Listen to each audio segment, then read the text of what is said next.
ನಮಸ್ಕಾರ. ನೀವು ಕೇಳುತ್ತಿದ್ದೀರಿ ಪ್ರೇಮ್ ಅನ್ಮೋಲ್ ಹೋತಾ ಹೈವಾಣಿ. ನಾನು ನಿಮ್ಮ ಹೋಸ್ಟ್ ವಾಣಿ. ಕಳೆದ ಸಂಚಿಕೆಯಲ್ಲಿ ರಾಶೀಲ್ ತನ್ನ ಜೆಡ್ ಜೊತೆಗಿನ ಜೀವನದ ಅಪವಿತ್ರತೆಯಿಂದ ಮುಕ್ತಿ ಪಡೆಯಲು ಬಯಸಿದ್ದಳು.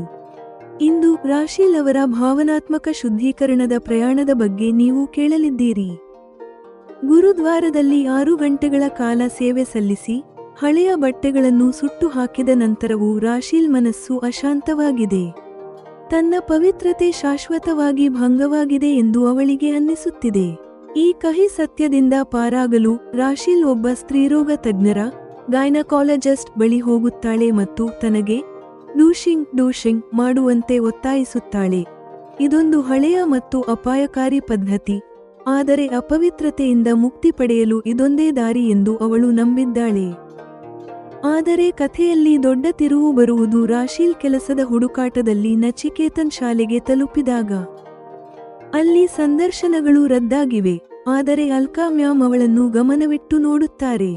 ರಾಶೀಲ್ ತನ್ನ ಬ್ಯಾಗ್ ಕಳ್ಳತನವಾಗಿದೆ ಎಂದು ಸುಳ್ಳು ಹೇಳುತ್ತಾಳೆ, ಆದರೆ ಅಲ್ಕಾ ಮ್ಯಾಮ್ ಅವರ ಕಣ್ಣುಗಳು ಎಕ್ಸ್ರೇ ತರಹ ಅವಳ ಮನಸ್ಸಿನೊಳಗೆ ಇಣುಕಿದಾಗ ರಾಶೀಲ್ ಕುಸಿದು ಹೋಗುತ್ತಾಳೆ ಮತ್ತು ತನ್ನ ಸಂಪೂರ್ಣ ಸತ್ಯವನ್ನು ಬಿಚ್ಚಿಡುತ್ತಾಳೆ.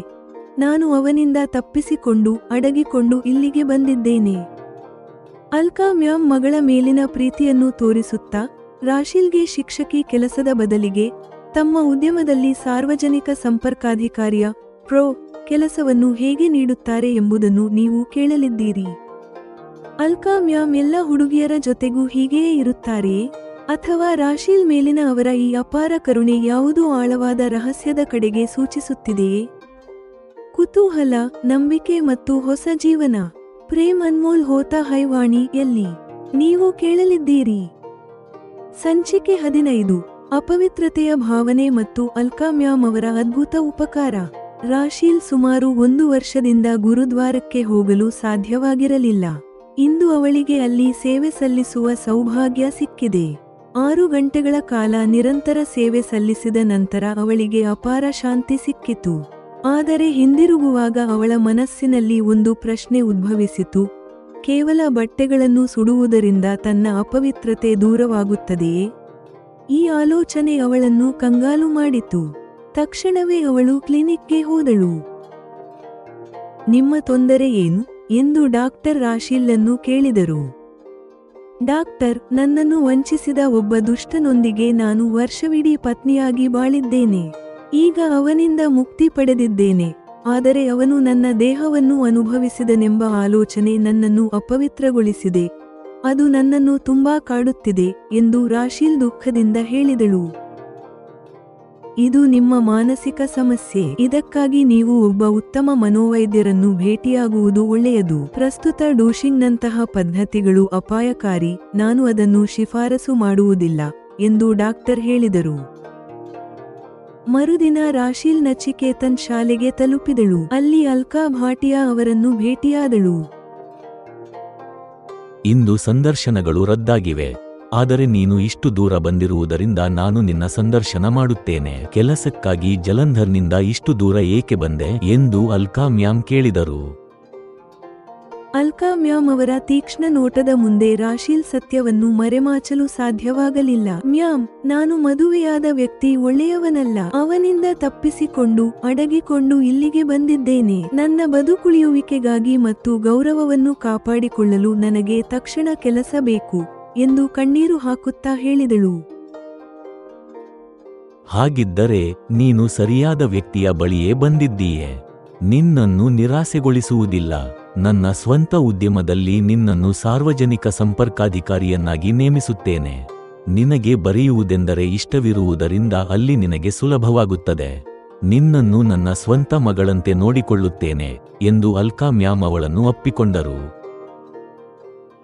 ಪ್ರೀತಿಯ ಕೇಳುಗರೆ, ಇದರಿಂದ ಸಂಚಿಕೆ 15 ಮುಕ್ತಾಯವಾಗುತ್ತದೆ. ರಾಶೀಲ್ ಕಷ್ಟಗಳು ತೀರಿ ಅಲ್ಕಾ ಮ್ಯಾಮ್ ನೆರಳಿನಲ್ಲಿ ಅವಳ ಹೊಸ ಜೀವನ ಆರಂಭವಾಗುವುದನ್ನು ಈ ಸಂಚಿಕೆ ಅತ್ಯಂತ ಸುಂದರವಾಗಿ ಚಿತ್ರಿಸುತ್ತದೆ. ಸಂಚಿಕೆ 15 ಮುಕ್ತಾಯ.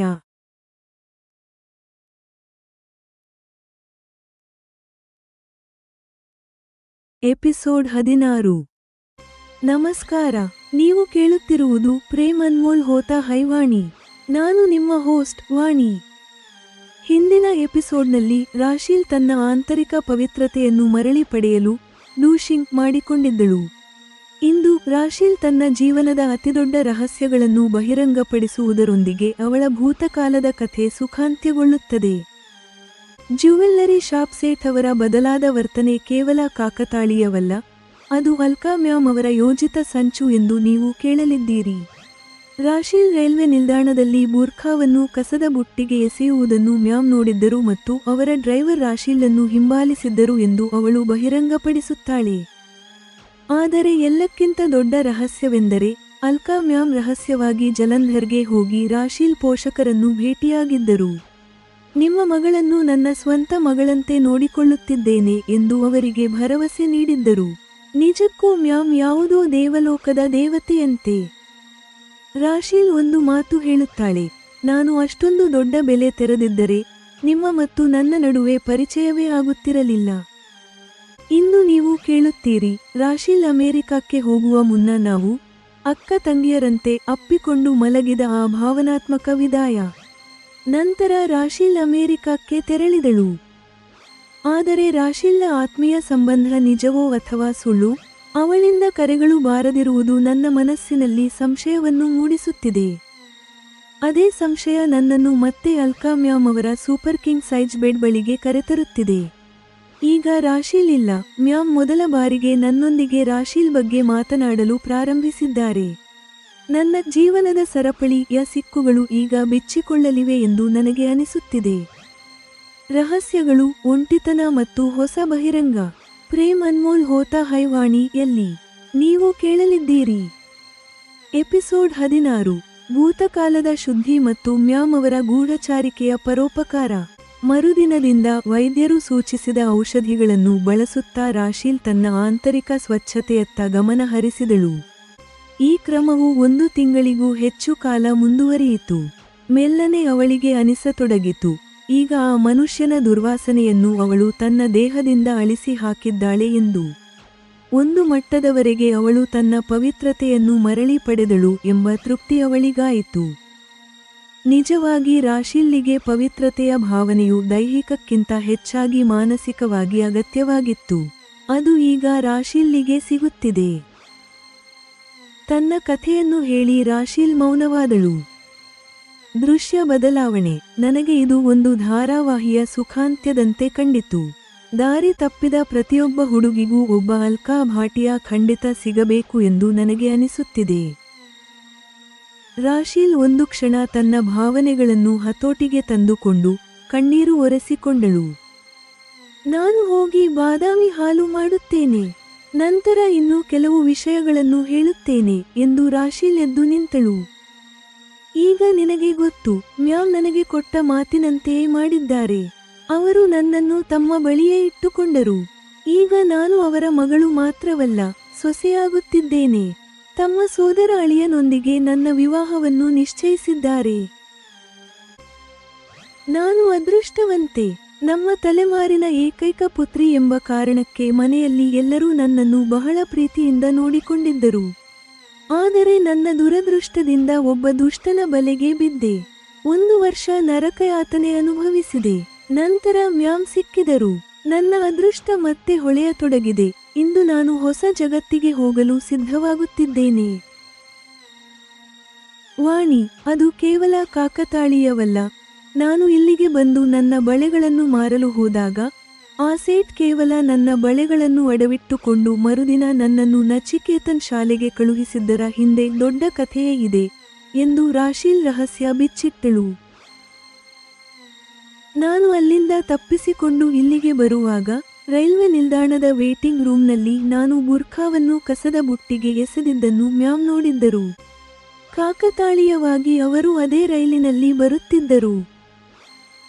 ಮ್ಯಾಮ್ ಇಲ್ಲಿ ರೈಲು ಇಳಿದಾಗ ತಮ್ಮನ್ನು ಕರೆದೊಯ್ಯಲು ಬಂದ ಡ್ರೈವರ್ ಅನ್ನು ನನ್ನ ಹಿಂದೆ ಕಳುಹಿಸಿದರು. ಅವರು ಸ್ವತಃ ಕಾರು ಚಲಾಯಿಸಿಕೊಂಡು ಮನೆಗೆ ಹೋದರು. ಡ್ರೈವರ್ ನನ್ನ ಬಗ್ಗೆ ಮಾಹಿತಿಯನ್ನು ಅವರಿಗೆ ಕೊಡುತ್ತಲೇ ಇದ್ದನು. ಆ ಜ್ಯುವೆಲ್ಲರಿ ಸೇಟ್ಗೆ ಫೋನ್ ಮಾಡಿ ನನಗೆ ಸಹಾಯ ಮಾಡಲು ಹೇಳಿದ್ದು ಮ್ಯಾಮ್ ಅವರೇ ಎಂದು ರಾಶೀಲ್ ವಿವರಿಸಿದಳು. ಇನ್ನೊಂದು ಕುತೂಹಲಕಾರಿ ವಿಷಯ ಕೇಳು. ನನಗೆ ಆಶ್ರಯ ನೀಡಿದ ನಂತರ ಮ್ಯಾಮ್ ನನಗೆ ತಿಳಿಸದೆಯೇ ಒಮ್ಮೆ ಜಲಂಧರ್ಗೆ ಹೋಗಿ ಬಂದಿದ್ದಾರೆ. ಅಲ್ಲಿ ಅವರು ನನ್ನ ಪೋಷಕರನ್ನು ರಹಸ್ಯವಾಗಿ ಭೇಟಿಯಾದರು. ನಾನು ಅನುಭವಿಸಿದ ಕಷ್ಟದ ಬಗ್ಗೆ ಅವರಿಗೆ ಹೇಳಿದರು. ನಿಮ್ಮ ಮಗಳನ್ನು ನನ್ನ ಸ್ವಂತ ಮಗಳಂತೆ ನೋಡಿಕೊಳ್ಳುತ್ತಿದ್ದೇನೆ ಎಂದು ಅವರಿಗೆ ಭರವಸೆ ನೀಡಿದರು. ಎಲ್ಲವನ್ನೂ ಸರಿಪಡಿಸುವುದಾಗಿ ಅವರಿಗೆ ಮಾತು ಕೊಟ್ಟರು. ನಾವು ಅಕ್ಕ ತಂಗಿಯರಂತೆ ಅಪ್ಪಿಕೊಂಡು ಮಲಗಿದೆವು. ಬಹುಶಃ ಈ ಜನ್ಮದಲ್ಲಿ ಮತ್ತೆ ಭೇಟಿಯಾಗುತ್ತೇವೋ ಇಲ್ಲವೋ ಎಂಬಂತೆ ಆ ರಾತ್ರಿ ಕಳೆಯಿತು. ನಂತರ ರಾಶೀಲ್ ಅಮೆರಿಕಕ್ಕೆ ತೆರಳಿದಳು.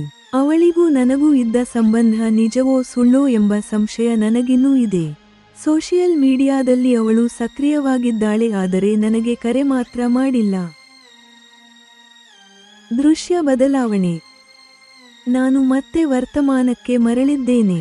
ಜೀವನ ಎಂಬುದು ಸರಪಳಿಯ ಕೊಂಡಿಗಳಿದ್ದಂತೆ. ಕಾಲಾನಂತರ ಹೊಸ ಕೊಂಡಿಗಳು ಸೇರಿ ಹಳೆಯವುಗಳ ಜೊತೆ ಬೆರೆಯುತ್ತವೆ. ನಾನು ಅಲ್ಕಾ ಮ್ಯಾಮ್ ಅವರೊಂದಿಗೆ ಸೂಪರ್ ಕಿಂಗ್ ಸೈಜ್ ಬೆಡ್ ಮೇಲೆ ಮಲಗಿದ್ದೇನೆ. ಈಗ ರಾಶೀಲ್ ಇಲ್ಲದ ಸಮಯದಲ್ಲಿ ಮ್ಯಾಮ್ ಮೊದಲ ಬಾರಿಗೆ ನನ್ನೊಂದಿಗೆ ರಾಶೀಲ್ ಬಗ್ಗೆ ಮಾತನಾಡಲು ಪ್ರಾರಂಭಿಸಿದ್ದಾರೆ. ರಾಶೀಲ್ ಹೇಳಿದ ಕಥೆಯಲ್ಲಿ ನನಗೆ ತಿಳಿಯದ ವಿಷಯಗಳೆಲ್ಲ ಈಗ ತಿಳಿಯಲಿವೆ ಎಂದು ನನಗೆ ಅನಿಸುತ್ತಿದೆ.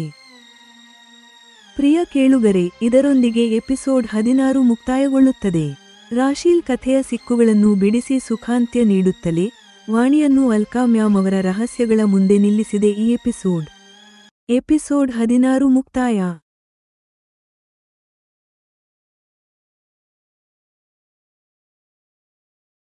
ಎಪಿಸೋಡ್ 17. ನಮಸ್ಕಾರ, ನೀವು ಕೇಳುತ್ತಿದ್ದೀರಿ ಪ್ರೇಮ್ ಅನ್ಮೋಲ್ ಹೋತಾ ಹೈ ವಾಣಿ. ನಾನು ನಿಮ್ಮ ಹೋಸ್ಟ್ ವಾಣಿ. ಈ ರಾತ್ರಿ ಅಲ್ಕಾ ಮ್ಯಾಮ್ ಜೊತೆ ಬೆಡ್ ಮೇಲೆ ಮಲಗಿರುವಾಗ ರಹಸ್ಯಗಳು ಒಂದೊಂದಾಗಿ ನನ್ನ ಮುಂದೆ ಬಿಚ್ಚಿಕೊಳ್ಳುತ್ತಿವೆ. ಮ್ಯಾಮ್ ರಾಶೀಲ್ನ ಭೂತಕಾಲದ ಕಥೆಯನ್ನು ಹೇಳಲು ಪ್ರಾರಂಭಿಸಿದ್ದಾರೆ. ನನ್ನ ಜೀವನದ ಸರಪಳಿಯ ಮಿಸ್ಸಿಂಗ್ ಲಿಂಕ್ಗಳು ಈ ಕಥೆಯಲ್ಲೇ ಇವೆ. ನೀವು ಕೇಳಲಿದ್ದೀರಿ.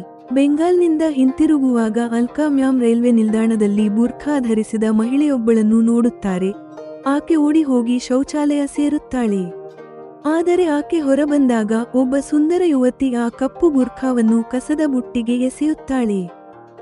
ಆ ಯುವತಿ ಬೇರೆ ಯಾರೂ ಅಲ್ಲ, ತನ್ನ ಸೋದರಳಿಯ ಪರಾಗ್ನ ವಿವಾಹ ಪ್ರಸ್ತಾವನೆಯನ್ನು ತಿರಸ್ಕರಿಸಿದ್ದ ರಾಶೀಲ್ ಎಂದು ಮ್ಯಾಮ್ ತಕ್ಷಣ ಗುರುತಿಸುತ್ತಾರೆ. ಆದರೆ ಇದು ಕೇವಲ ಕಾಕತಾಳೀಯವಲ್ಲ.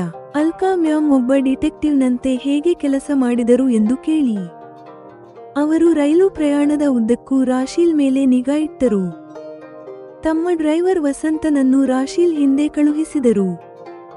Jewellery shop Sett Sudhir ಪಾಟ್ನಿಗೆ phone ಮಾಡಿ ಆಧಾರ್ ಕಾರ್ಡ್ ಪ್ರತಿ ಪಡೆಯಲು ಮತ್ತು ಹಣದ ವ್ಯವಸ್ಥೆ ಮಾಡಲು ಸೂಚನೆ ನೀಡಿದರು. ಅಂತಿಮವಾಗಿ ವನಿತಾ ಹಾಸ್ಟೆಲ್ನ ಪೋಷಕಿಯಾಗಿ ಅವರು ರಾಶೀಲ್ಗೆ ಸುರಕ್ಷಿತ ವಸತಿಯನ್ನು ಖಚಿತಪಡಿಸಿದರು. ಮ್ಯಾಮ್ ಹೇಳಿದ ಈ ಕಥೆ ಒಂದು ಹೈ ಪ್ರೊಫೈಲ್ ಥ್ರಿಲ್ಲರ್ಗಿಂತ ಕಡಿಮೆಯೇನಿಲ್ಲ. ಅಲ್ಕಾ ಮ್ಯಾಮ್ ಮಾಡಿದ ಈ ಪರೋಪಕಾರ ಕೇವಲ ಸಂಬಂಧಕ್ಕಾಗಿಯೇ ಅಥವಾ ತಮ್ಮ ಸೋದರಳಿಯನಿಗೆ ಸಂಬಂಧಿಸಿದ ಯಾವುದೋ ದೊಡ್ಡ ಯೋಜನೆಯ ಭಾಗವಾಗಿ ರಾಶೀಲ್ನನ್ನು ತಮ್ಮ ಬಳಿ ತಂದುಕೊಂಡಿದ್ದಾರಾ? ಅಲ್ಕಾ ಮ್ಯಾಮ್ ಅವರ ಅಸಾಧಾರಣ ಸಾಮರ್ಥ್ಯದ ಕುರಿತಾದ ಅತಿದೊಡ್ಡ ಬಹಿರಂಗ ಪ್ರೇಮ್ ಅನ್ಮೋಲ್ ಹೋತಾ ಹೈ ವಾಣಿ ಯಲ್ಲಿ ನೀವು ಕೇಳಲಿದ್ದೀರಿ. ಎಪಿಸೋಡ್ 17. ನೈಟ್ ಬಲ್ಬ್ ಬೆಳಕಿನಲ್ಲಿ ಬಿಚ್ಚಿಕೊಳ್ಳುವ ರಹಸ್ಯ. ಬುರ್ಖಾದಿಂದ ಬಂಧದವರೆಗೆ. ಬೆಡ್ರೂಮ್ನಲ್ಲಿ ಹರಡಿರುವ ನೈಟ್ ಬಲ್ಬ್ನ ಮಂದ ಬೆಳಕಿನಲ್ಲಿ ನನ್ನ ಅರೆತೆರೆದ ಕಣ್ಣುಗಳ ಮುಂದೆ ಅಲ್ಕಾ ಮ್ಯಾಮ್ ಹೇಳುತ್ತಿರುವ ವಿಷಯಗಳು ಸಿನಿಮಾದ ದೃಶ್ಯಗಳಂತೆ ಒಂದಾದ ನಂತರ ಒಂದರಂತೆ ಮನಪಟಲದ ಮೇಲೆ ಮೂಡುತ್ತಿವೆ. ಕೆಲವು ವರ್ಷಗಳ ಹಿಂದೆ ಅಲ್ಕಾ ಭಾಟಿಯಾ ತಮ್ಮ ಅಕ್ರಿಲಿಕ್ ಉದ್ಯಮದ ಉತ್ಪನ್ನಗಳ ಡೀಲ್ ಮುಗಿಸಲು ಬೆಂಗಾಲ್ನ ನಗರವೊಂದಕ್ಕೆ ಹೋಗಿದ್ದರು.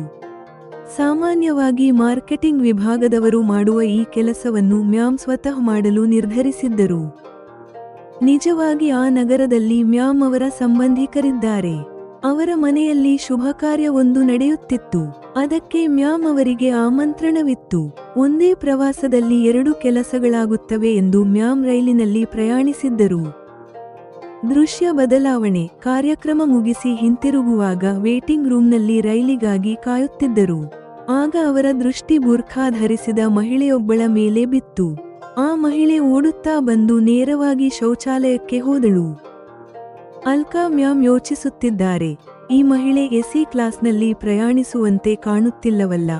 ಅಟೆಂಡೆಂಟ್ ಇವಳನ್ನು ಒಳಗೆ ಹೇಗೆ ಬಿಟ್ಟಿದ್ದಾನೆ ಎಂದು ಆಲೋಚಿಸುತ್ತಿರುವಾಗಲೇ ಕೂಲಿ ಬಂದು ಹೀಗೆ ಹೇಳಿದ. ಮೇಡಂ ಜಿ, ನಿಮ್ಮ ರೈಲು ಪ್ಲಾಟ್ಫಾರ್ಮ್ಗೆ ಬರಲು ಬೆಲ್ ಆಯಿತು.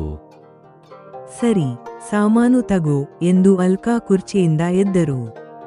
ಕೂಲಿಯ ಹಿಂದೆ ಹೋಗುತ್ತಿದ್ದಾಗ ಶೌಚಾಲಯದಿಂದ ಒಬ್ಬ ಸುಂದರ ಯುವತಿ ಹೊರಬರುವುದನ್ನು ಮ್ಯಾಮ್ ನೋಡಿದರು. ಆ ಯುವತಿ ಎಲ್ಲೋ ನೋಡಿದಂತೆ ಅನಿಸಿತು. ಆಶ್ಚರ್ಯಕರವಾಗಿ ಆಕೆ ತನ್ನ ಕೈಯಲ್ಲಿದ್ದ ಕಪ್ಪು ಬುರ್ಖಾವನ್ನು ಕಸದ ಬುಟ್ಟಿಗೆ ಎಸೆದಳು. ಬುರ್ಖಾದಲ್ಲಿ ಹೋಗಿದ್ದು ಇದೇ ಹುಡುಗಿ ಎಂದು ಅರ್ಥ ಮಾಡಿಕೊಳ್ಳಲು ಮ್ಯಾಮ್ಗೆ ಹೆಚ್ಚು ಸಮಯ ಹಿಡಿಯಲಿಲ್ಲ. ಈ ಸುಂದರ ಹುಡುಗಿ ಬುರ್ಖಾವನ್ನು ಯಾಕೆ ಎಸೆದಳು ಎಂದು ಮ್ಯಾಮ್ ಮನಸ್ಸಿನಲ್ಲಿ ಪ್ರಶ್ನೆ ಮೂಡಿತು. ಕೂಲಿಯ ಹಿಂದೆ ಹೋಗುತ್ತಲೇ ಮ್ಯಾಮ್ ಆಕೆಯ ಮೇಲೆ ನಿಗಾ ಇಟ್ಟರು. ಈ ಹುಡುಗಿ ಮುಸ್ಲಿಂ ಅಲ್ಲದಿದ್ದರೆ ಯಾಕೆ ಬುರ್ಖಾದಲ್ಲಿ ಬಂದಿದ್ದಾಳೆ? ಏನಾದರೂ ದೊಡ್ಡ ಅಪರಾಧ ಮಾಡಿ ಓಡಿ ಹೋಗುತ್ತಿದ್ದಾಳೆಯೇ ಎಂದು ಅನುಮಾನವಾಯಿತು. ಆಕೆಯನ್ನು ಎಲ್ಲೋ ನೋಡಿದ್ದೇನೆ ಎಂದು ಮ್ಯಾಮ್ ನೆನಪು ಮಾಡಿಕೊಳ್ಳಲು ಪ್ರಯತ್ನಿಸುತ್ತಿದ್ದಾರೆ. ಆ ಹುಡುಗಿ ಜನರಲ್ ಕೋಚ್ ಹತ್ತಿದಳು. ಮ್ಯಾಮ್ ಎಸಿ ಕೋಚ್ ಹತ್ತಿದರು. ಸೀಟಿನಲ್ಲಿ ಕುಳಿತ ನಂತರ ಮ್ಯಾಮ್ಗೆ ನೆನಪಾಯಿತು, ಈ ಹುಡುಗಿ ಜಲಂಧರ್ ಹರಭಜನ್ ಮಗಳು ರಾಶೀಲ್. ಅಮೆರಿಕಾದಲ್ಲಿರುವ ತಮ್ಮ ಮೊಮ್ಮಗ ಪರಾಗ್ನ ವಿವಾಹ ಪ್ರಸ್ತಾವನೆಯನ್ನು ತಿರಸ್ಕರಿಸಿದ್ದೇ ಈ ಹುಡುಗಿ. ರಾಶೀಲ್ ಎಂಬ ಹೆಸರು ನೆನಪಾಗುತ್ತಿದ್ದಂತೆ ಮ್ಯಾಮ್ ತಮ್ಮ ಮೊಬೈಲ್ ಗ್ಯಾಲರಿಯಲ್ಲಿ ಪರಾಗ್ ಸಂಬಂಧದ ಸಮಯದ ರಾಶೀಲ್ ಫೋಟೋಗಳನ್ನು ನೋಡಿದರು. ಆಕೆ ಖಂಡಿತವಾಗಿಯೂ ರಾಶೀಲ್ ಎಂದು ಮ್ಯಾಮ್ ಖಚಿತಪಡಿಸಿಕೊಂಡರು. ರಾಶೀಲ್ ಇಂತಹ ಸ್ಥಿತಿಯಲ್ಲಿ ಯಾಕಿದ್ದಾಳೆ ಎಂದು ಮ್ಯಾಮ್ ಗೊಂದಲಕ್ಕೀಡಾದರು. ಕೂಡಲೇ ಹೋಗಿ ಮಾತನಾಡಿಸಬೇಕು ಎಂದೆನಿಸಿದರು. ಮ್ಯಾಮ್ ಅವಸರ ಮಾಡದೆ ಅವಳನ್ನು ಗಮನಿಸುತ್ತಲೇ ಇದ್ದರು. ಪ್ರಯಾಣದ ಉದ್ದಕ್ಕೂ ರಾಶೀಲ್ ಆಲೋಚನೆಗಳೇ ಮ್ಯಾಮ್ ಮನದಲ್ಲಿ ಸುಳಿದವು. ರೈಲು ತಮ್ಮ ಊರಿನ ನಿಲ್ದಾಣದಲ್ಲಿ ನಿಂತಾಗ ರಾಶೀಲ್ ಕೂಡ ಇಳಿಯುವುದನ್ನು ನೋಡಿ ಮ್ಯಾಮ್ ಅವಳನ್ನು ಹಿಂಬಾಲಿಸಿದರು. ರಾಶೀಲ್ ರಿಕ್ಷಾ ಮಾತನಾಡಿಕೊಳ್ಳುತ್ತಿದ್ದಾಗ ಮ್ಯಾಮ್ ತಮ್ಮ ಡ್ರೈವರ್ ವಸಂತನಿಗೆ ಹೀಗೆ ಹೇಳಿದರು, ವಸಂತ, ಈ ಹುಡುಗಿಯ ಹಿಂದೆ ಹೋಗು. ಅವಳು ಎಲ್ಲಿಗೆ ಹೋಗುತ್ತಾಳೆ, ಏನು ಮಾಡುತ್ತಾಳೆ ಎಂಬುದನ್ನು ನನಗೆ ಫೋನ್ ಮಾಡಿ ಹೇಳು. ವಸಂತ ರಾಶೀಲನ್ನು ಹಿಂಬಾಲಿಸಲು ಶುರು ಮಾಡಿದ. ಮ್ಯಾಮ್ ಕಾರು ಚಲಾಯಿಸುತ್ತಾ ಮನೆಗೆ ತಲುಪುವ ಮುನ್ನವೇ ವಸಂತನಿಂದ ಕರೆ ಬಂದಿತು. ಮೇಡಂ ಜಿ, ಆ ಹುಡುಗಿ ರಿಕ್ಷಾ ಇಳಿದು ಪಾಟ್ನಿ ಜ್ಯುವೆಲ್ಲರ್ಸ್ಗೆ ಹೋಗಿದ್ದಾಳೆ. ಸರಿ, ಅವಳು ಅಲ್ಲಿ ಏನು ಮಾಡುತ್ತಿದ್ದಾಳೆ ಎಂದು ನೋಡಬಲ್ಲೆಯಾ ಎಂದು ಮ್ಯಾಮ್ ಕೇಳಿದರು. ಆಕೆ ತನ್ನ ಪರ್ಸ್ನಿಂದ ಏನೋ ತೆಗೆದು ಸೇಠ್ ಅವರಿಗೆ ನೀಡುತ್ತಿದ್ದಾಳೆ ಎಂದು ವಸಂತ ಹೇಳಿದನು. ಸರಿ, ಆಕೆ ಹೊರಬರುವವರೆಗೆ ನೋಡು. ಎಲ್ಲಿಗೆ ಹೋಗುತ್ತಾಳೆ ಎಂದು ನನಗೆ ಹೇಳು ಎಂದು ಹೇಳಿ ಮ್ಯಾಮ್ ತಕ್ಷಣ ಜ್ಯುವೆಲ್ಲರ್ ಸುಧೀರ್ ಪಾಟ್ನಿಗೆ ಕರೆ ಮಾಡಿದರು. ಸುಧೀರ್, ನಾನು ಅಲ್ಕಾ ಭಾಟಿಯಾ ಮಾತನಾಡುತ್ತಿದ್ದೇನೆ. ಹೇಳಿ ದೀದಿ, ನಿಮ್ಮ ಆಜ್ಞೆ ಎಂದು ಸುಧೀರ್ ಅಂದನು. ನಿಮ್ಮ ಮುಂದೆ ನಿಂತಿರುವ ಹುಡುಗಿ ಯಾವುದಾದರೂ ಒಡವೆ ಮಾರಲು ಬಂದಿದ್ದಾಳೆಯೇ, ಹೌದು ಅಥವಾ ಇಲ್ಲ ಎಂದು ಮಾತ್ರ ಹೇಳು ಎಂದು ಮ್ಯಾಮ್ ಕೇಳಿದರು. ಹೌದು ಎಂದು ಸುಧೀರ್ ಉತ್ತರಿಸಿದನು. ನೋಡು ಸುಧೀರ್, ಆ ಹುಡುಗಿ ನನಗೆ ತಿಳಿದವರು. ಆಕೆಗೆ ಹಣದ ಅಗತ್ಯವಿದೆ. ಹೇಗಾದರೂ ಮಾಡಿ ಸಹಾಯ ಮಾಡು. ಹಾಗೆಯೇ ಯಾವುದೋ ನೆಪದಲ್ಲಿ ಆಧಾರ್ ಕಾರ್ಡ್ ಪ್ರತಿ ಪಡೆದುಕೋ. ಆಕೆ ಹೋದ ಮೇಲೆ ನನಗೆ ಫೋನ್ ಮಾಡು ಎಂದು ಮ್ಯಾಮ್ ಹೇಳಿದರು.